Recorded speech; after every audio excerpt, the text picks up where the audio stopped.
Hello, welcome back to my channel. My name is Ruby, this is Ruby Red, and I'm so excited to bring you the first episode of my 2026 reading challenge, TBR Tally. The reason that I've created this challenge and that I'm going to be playing this, it's not really a game, that I'm going to be making these videos every month this year is because my owned TBR is out of control for me, okay? Before we get into the numbers, I just want to say, like, whatever your owned unread book situation looks like, that is fine. That is good for you. I have no opinion on your owned TBR. I don't care. Whatever you're doing, if you like it, then that's what I like. But I don't like what I'm doing. I have 45 owned and unread books. That is a combination of physical books that I bought or was gifted. So they're books that I wanted to read or that somebody else thought that I wanted to read. And ebooks, exclusively my owned ebooks are ARCs. So I've gotten approved for early readers access to ebooks through NetGalley, and then I have not read them. I've read a lot of them, but I just haven't read all of them. So those are the situations. And together they make 45. I'm sorry for the sound of my voice right now. I've been so excited about TBR Tally. I really wanted to sit down and start this video, like ASAP.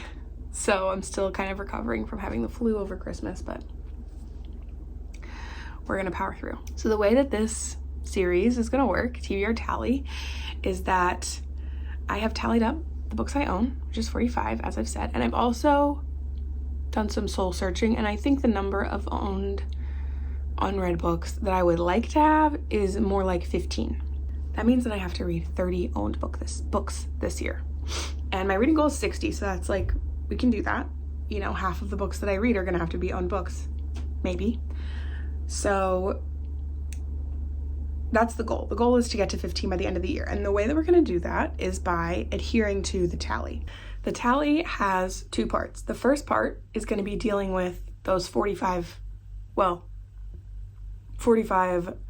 before 2026 books.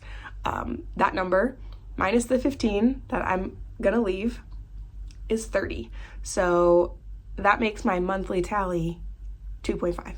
Okay, because if I read 2.5 owned books per month after 12 months, that'll be 30 books, and then I'll be at my goal. The way that that's gonna work in practice is that I'm starting January with that part of the tally being 3. And then for every month where my first part of the tally is 3, I can have 1 month where it's 2. So in January, it's gonna be 3, and then in February, it can be 2 if I want. Or it can be 3 again, and then I'll have two tally months lined up. Do you see how that's working? Like, I have to earn the 2 with the 3. Okay, so that's part 1. That's like the coping with what we've got in front of us. And then part 2 is going to reflect the number of books that I acquired the previous month. So in January, the second part of the tally is going to be 0 because it's the first month. But if I am given any books, or if I get approved for an ARC that I requested sometime in December, then however many books I get in January, that's going to be the second part of the tally in February. So you can see why I would maybe want to be able to have like a 2 for the first part if the second part is going to be also 2 or 3 or something, you know?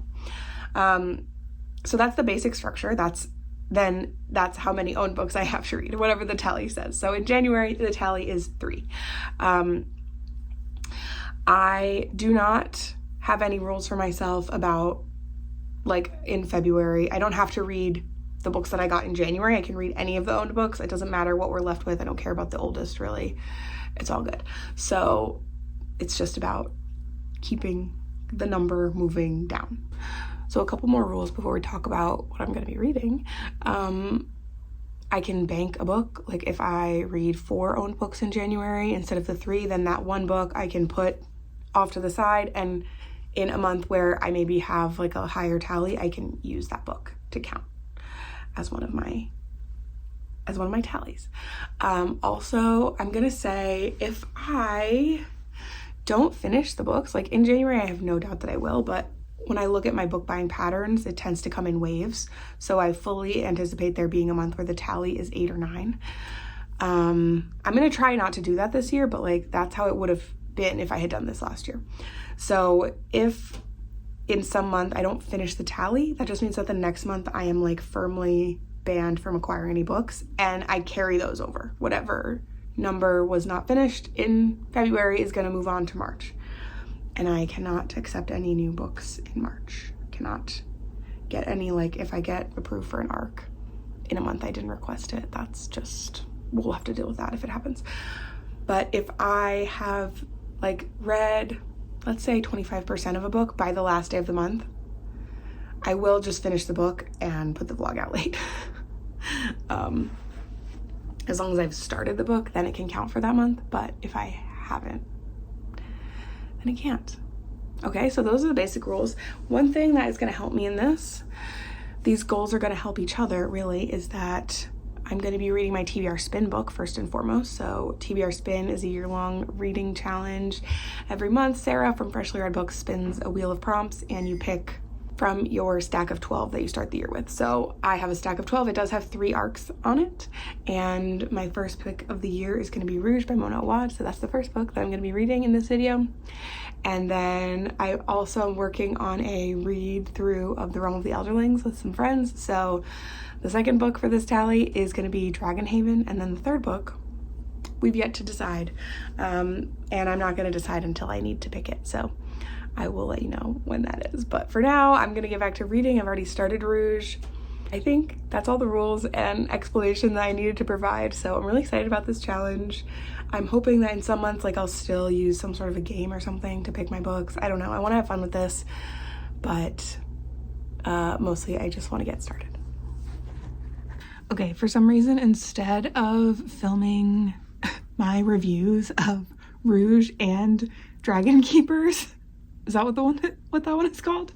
I filmed a like 8-minute long yarn talk and also a like 4-minute long reading goals sort of approach. But there was this like, whatever my phone was leaning against, because I just prop it up against something, was like because of how our heat, I don't know, there was an intolerable background sound, so I can't use that clip either. So better do those book reviews, so that we have a video. I finished those books a while ago, but here's the deal. I DNF'd Rouge and I finished Dragonhaven. Okay, let's do Rouge first. I DNF'd this because I just didn't care. This is about a woman. It's sort of like a skincare cult thing. This woman who's like obsessed with skincare, and this one like skincare TikToker's advice she religiously follows. She has like her 5,000 step skincare routines. She's constantly thinking about it. And her mom also was very obsessed with like beauty rituals and such, and old Hollywood kind of.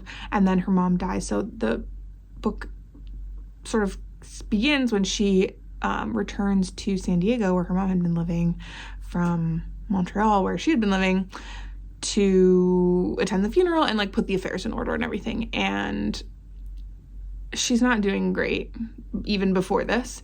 And then she ends up running into a couple of weird people who knew her mom.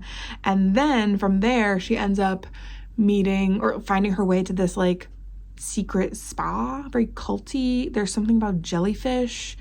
It's, you know, youthful, preserving the youthful glow, removing impurities. I don't know. It's weird. It's spooky. It just was like not gripping to me at all. I didn't really care what was really going on. I had switched to the audiobook kind of early on after picking the book. And yeah, the writing wasn't doing a lot for me. The setting, like the characters, I just like wasn't feeling invested or interested. And I think I could have really enjoyed the book more. Oh my God, the roundest woodpecker just arrived at my bird feeder. Whoa. I love you. Okay, sorry. I think it's just like, ow, oh my God. When the birds get all floofed up when it's really cold. I love that. Okay.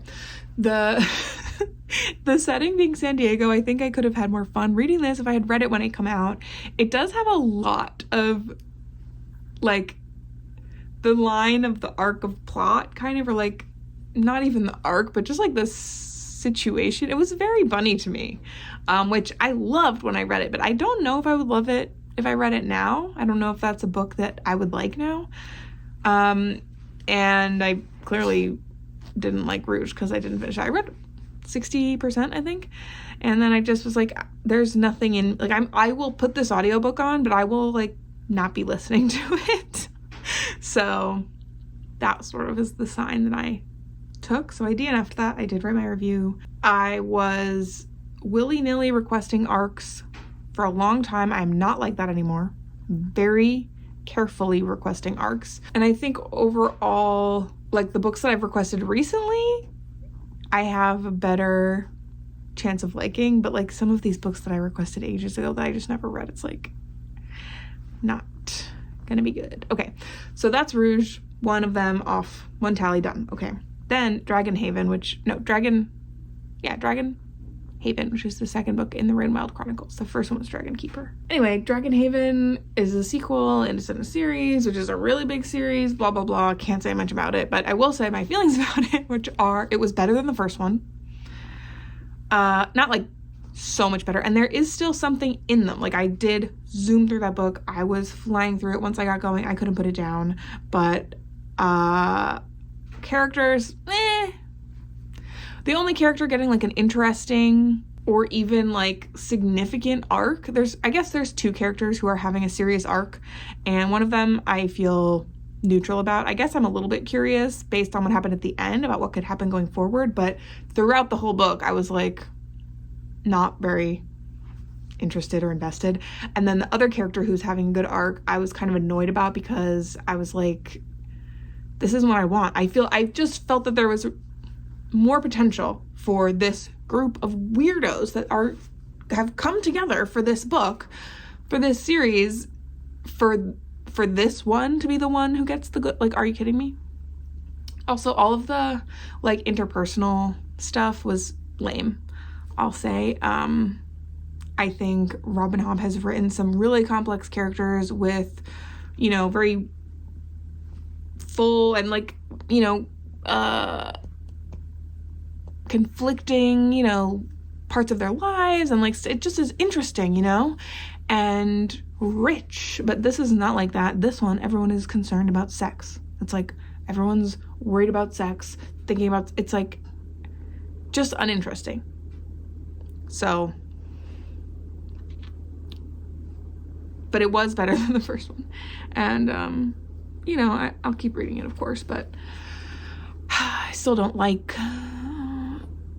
Anyway, I won't say anything else. So yeah, those are the two books that I first read for January's TBR Tally, Tallies 1 and 2. All right. Hi, so I found another clip that I didn't record or lost. Who could say, but I want to finish editing this video, so here's the new clip. I picked my next book. So after I had finished the other two, and not recorded any footage about it, I read a couple of books not for TBR Tally, and then I stepped back into TBR Tally mode, you know, a little bit, you know, more than halfway through the month, and I wanted to pick something like fun, and also I was at this point trying to really refocus myself, recenter myself on some of my reading goals for the year, which I think I'm gonna try to talk about right now really quickly, because there's two main ones. I have a bunch of like silly little, you know, metrics I want to hit or whatever, but there's two that I'm like feeling that are, you know, I'm really focusing all my energy on, not all of it, but you know, that I'm keeping close eye on. One of those is reading during my own TBR. That's what this whole video project is about. So that's my main priority, but my other main priority is diversity. I want to be reading from diverse voices, and that's a goal that I've had for a couple of years. I do just give myself a metric. I want to be reading 40%, you know, non-white authors, and I have fallen short the last couple of years. I have held my goal steady, but I have been in the 30s, not hitting 40. I think last year might have even been 28%, which is not good. So this year I was like, we're going all in, like this is happening. But, and I'm watching people do the anti-brain rot reading challenge, and I'm like, that's something that I wish I was participating in, but like that's the kind of thing I'll be free to participate in once I don't have this TBR thing that's just bugging me. So I'm going to spend this year getting rid of that. And then I'll be able to do things like the anti-brain rot reading challenge, which involves reading, you know, 1-for-1 POC authors and white authors, at least. So anyway, I'm sticking with my 40% goal. However, a large part of my reading this year has to be from my own TBR, and my own TBR is 80% white. So about 20% of those books are not going to get me to my 40% goal. Do you see the issue? Those two are not impossible to reconcile, but it just means I have to be careful and like mindful. And so at this point in the month, I was like, okay, I need to add some diversity back into my lineup of, you know, books read this year, because I had read 2 other books, non-owned books by white authors. So I was like, okay, let me pick a book by a black author from my own TBR. And I did, and that was Son of the Morning by Akweke Emeze, which is an arc that I had. This book came out in the fall, I think, in like September or November maybe of 2025. And I requested it because I'm a huge fan of Akweke Emeze and just have loved so many of their other books, and also how they're able to sort of blend or like jump genres. Like the books that they've written that I've read have been so different that I was like, when I saw this book on NetGalley, which was a romantasy, I was like, wow, that's not my go-to genre at all, but I was just intrigued by the idea. And I was thinking that if anybody's gonna write one that I'm gonna love, it's gonna be Akweke Emeze. Okay, Sophie scarf. I said I would show you my Sophie scarf, my Sophie hood, sorry. And here it is. It's this, basically a scarf. Maybe I'll put a picture of like what it's supposed to look like at the end, or maybe I'll finish it in January and you'll get to just see it at the end of this video. I think I could do that. So I got this yarn at the Rhinebeck Sheep and Wool Festival that I went to in 2024. Sorry, I just like can't stop squeezing it. Oh my god. Okay, let's try looking at it like this. So I got this yarn at Sheep and Wool, which I went to for the first time this year with Lizzie from Lizzie's Literary Life and my library fiber arts knitting group. So we did like a little field trip as a group, and Lizzie was there and it was so fun.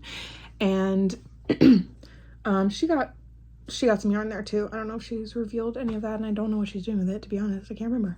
I got other yarn too, but I specifically got this because I wanted to make a Sophie hood, and I was like, my sheep and wool thing that I'm gonna do is buy like 2 skeins of yarn in the right weight to make a Sophie hood. Like it's just 2. It was like, that would be affordable and reasonable, and like I still will get to get something beautiful and something with like beautiful colors. Like I don't know that I would really want to make a sweater out of this yarn in this, like the way that it is variegated. Like there was actually some pooling in it kind of in the middle there. But for a hood or a scarf or a hat or anything, like it's just so beautiful. So the Sophie hood goes, here's where I'm at. It's very long. It starts super skinny, and it's just garter stitch with the I-cord edges. And here's how it's gonna go. I'm at like this part of the hood, right? And then you sew up part of the back of it. Is this being clear? Like up to here, from the crown of my head to the stitch marker will be sewn. And then there's like these 2 really long tails, right? That you can get stuck in your yarn ball and choke yourself. That you can wrap around you. And so then it's like, it goes over your head, gets needles stuck in your hair. Anyway, I'm so excited about it. I crocheted a hat last year, or the year before maybe even. That was so cozy and warm and I loved, and I lost it. sometime in December, maybe even before. I haven't seen it in ages. And so I've just been wearing like non-handmade hats basically, which is fine. We have, you know, some beanies, but it's cold. It's winter. It's snowing every day. I'm so excited to have this. And I'm so obsessed with the colors and the way that the garter stitch comes out with this kind of variation. I just love it so much. So this is my main project right now. I have another project, a sweater vest, that I was so excited about, and then there's a part of it that I have to basically do flat before I can join it in the round. There's a lot of it that I have to do flat, and I have really just been struggling with that. I prefer going round and round, you know? And then I felt there was urgency with my Sophie hood. Also, I think I'm gonna probably DNF this book, Son of the Morning, because I was trying to read it. I read just like a little bit of it last night, and then today I read more. I've read just about 20% at this point, and I'm not liking it. I'm afraid that my brownies are about to be ready. I'll complain about it when I actually DNF it. Okay, it's a chilly morning. We're expecting a lot of snow tomorrow, so I'm here in my parents' house with the fire, my book, and my journal. And I'm about to journal about my book. The smell of coffee is wonderful.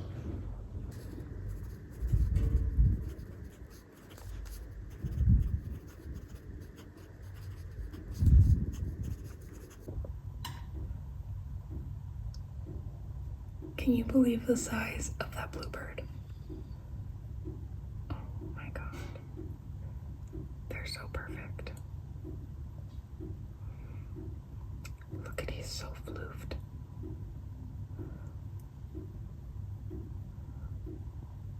Those chickadees are my favorite.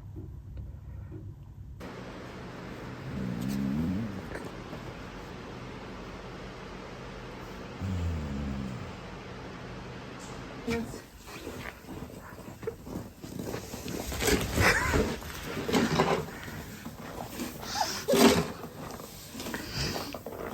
Did you hear him puffing? Yeah.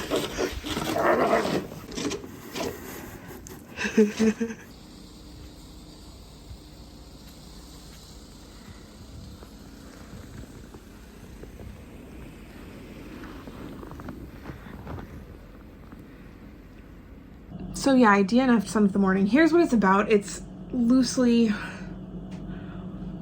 loosely, it's a romantasy about, you know, young woman, sorry, not a young girl,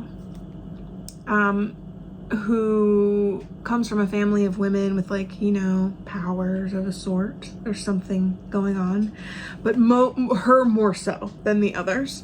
And now she's in the big city and she's getting into trouble. And one piece of trouble she's getting into is she has this like extremely spontaneous and random hookup with this security guard for some ancient artifact that her friend's dad owns. And the security guard is actually Lucifer, the king of hell himself, literally Lucifer. So reading a book which includes characters such as Lucifer and all of his friends, like canonically, is not something I'm completely against, but in this context, I am. I don't know. That really threw me. I didn't think like Belial and Asmodeus or whatever were all gonna also be there. and then for the thing that I really love so much about Ameze's writing is this like poetic prose, like this blend of prose and poetry that just like makes things so much more emotional to me and just like makes even like bland things juicy. But the combination of that about certain things and then also like the sheer horniness of the characters, it was just like overwhelming me in a bad way. I was really not enjoying it. Long story short, I tapped out, okay, at about 20%. I just was like, this is not a book that is gonna be right for me in this moment, and I'm not sure I'm interested actually in A Quiet Game as His Romantasy. So, case closed. That's that on that. So that is one more for the tally. What was that? 3? Rouge, Dragonhaven, Son of the Morning. Okay, so 2 DNFs and 1 complete book, and that's my first part of my first TBR tally complete. So that's something at least. But there's more to the video, isn't there? So let's keep it moving.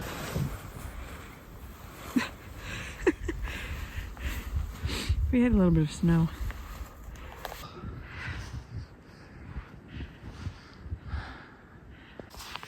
Okay, getting down this seems easy.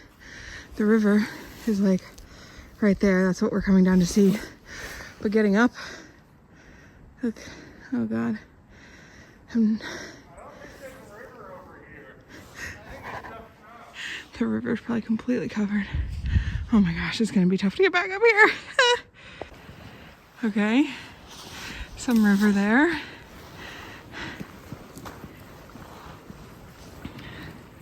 Some river there. Wow. This is actually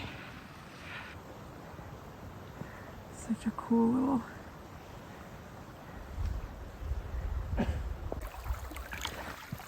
little bit of river and those beautiful little droplets.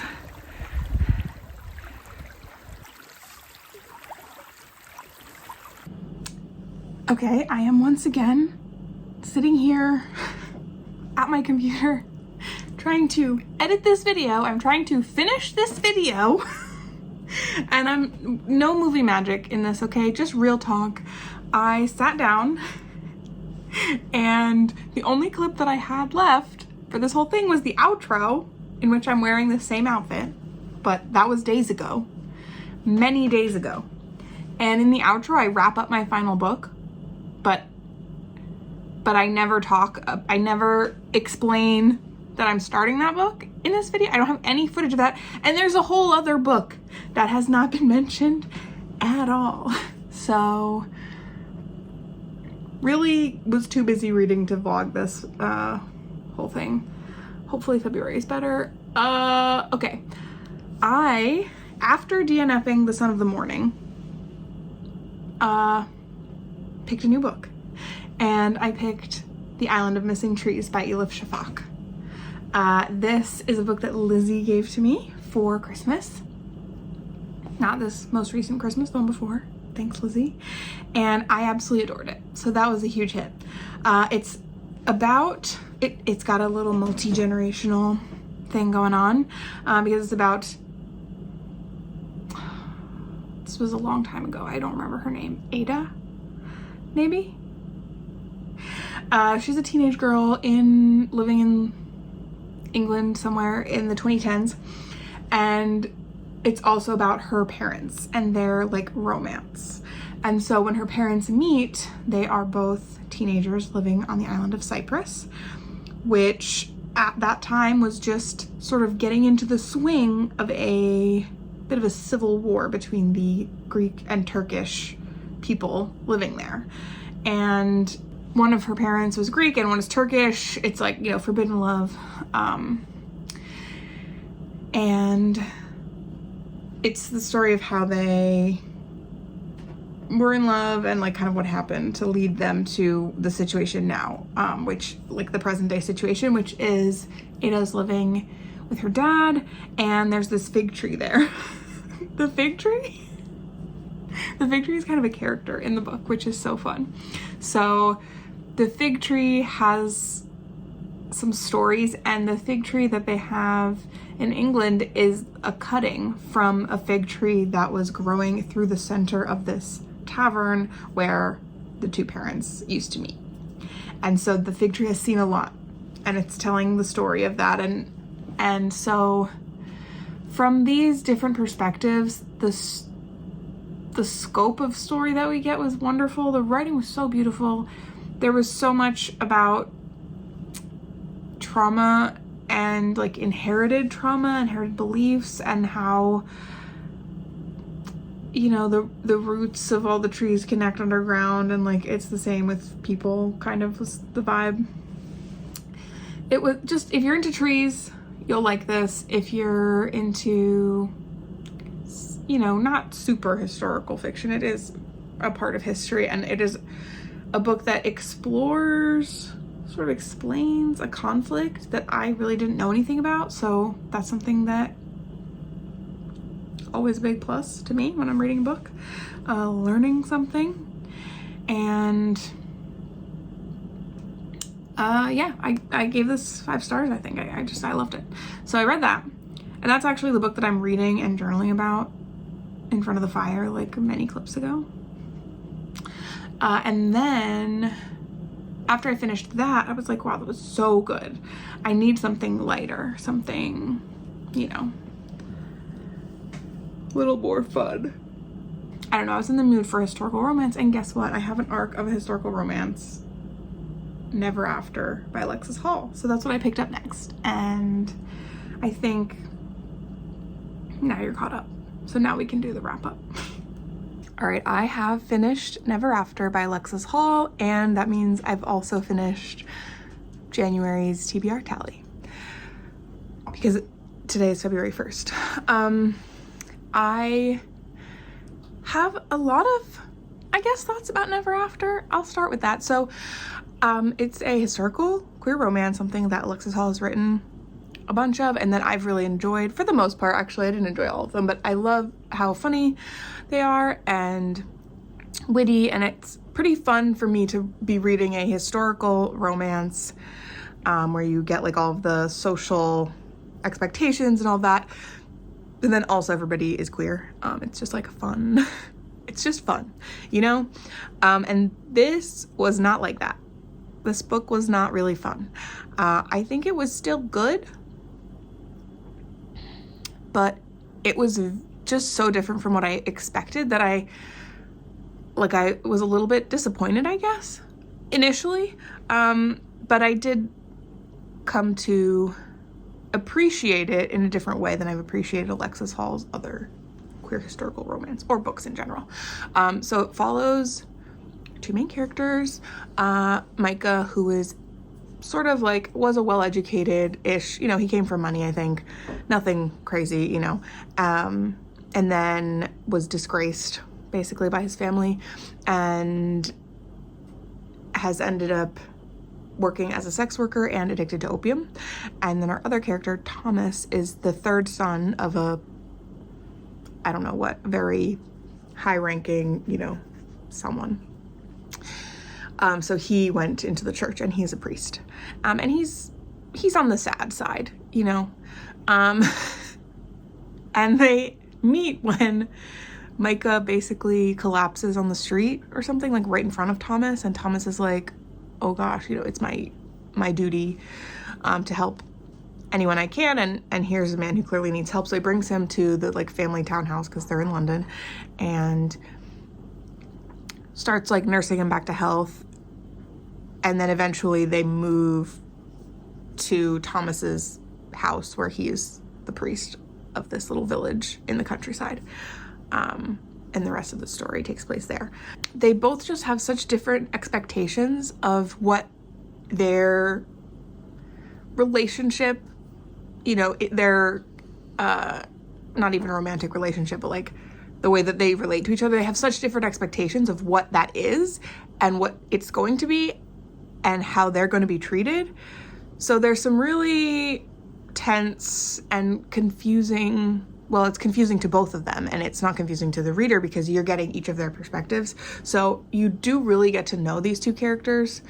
That's something that Alexis, I think, is very, very good at, and it maybe even more so in this sort of darker, moodier book. Like you really get into like what happened to them and why they think and act the way they do, and why they feel the way they do about certain things that happen, and so then when the other person is reacting to that, I don't know, you know, it was really juicy character work, I guess I'll say.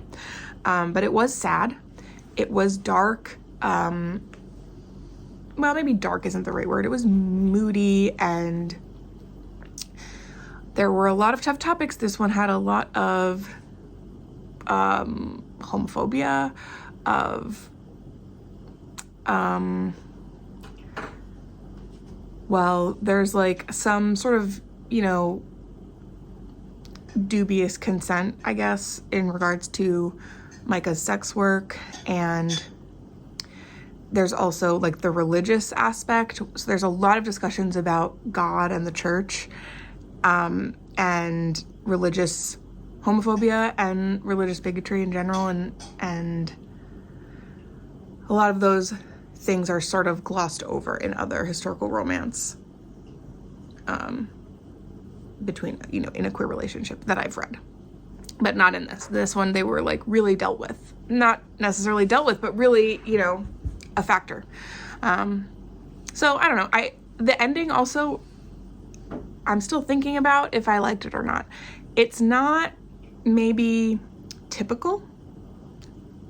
It was just this book was very much more rooted in reality, the historical reality and the historical context, than any other historical romance that I've read from Alexis Hall. And so, like, the queerness was not as fun, maybe. I don't know. It just, it was a sad book, okay? And there are parts of it that were, like, really sad, and parts of it that were sort of funny, but, like, there wasn't that much funniness in this, I gotta say. There was a lot, I don't know, it still was, I don't know. I don't want to, like, say so much. Anyway, this book is coming out in April, so you have time now to think about if you want to read it or not. But I would just encourage you to know, I guess, going into it, that it is not going to be, like, something fabulous. Okay, it's not. It's maybe more like A Lady for a Duke.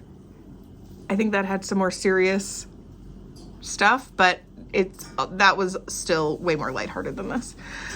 So that brings us to the end of TBR Tally for January, and I think we had a huge success. Sorry, Connor's making me breakfast right now, and I'm not gonna ask them to stop. So in January, the tally was 3, but I actually read 5 books. 2 of them were DNFs. So I read 3 books, but the DNFs count as read in this situation because they're off my TBR. So we're 2 ahead. That means we can bank 2 books for February, which is good.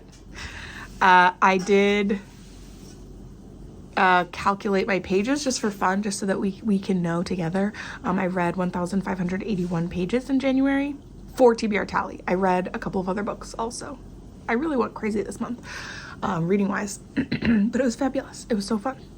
And then I gathered 11 stars. That's how I'm dealing with stars this year. It's not like, what's my average? It's like, how many did I get? How many? We got 11, which for 5 books is not great, but because the DNFs don't get any stars, that's what happens. So for 3 books, 11 feels better, right?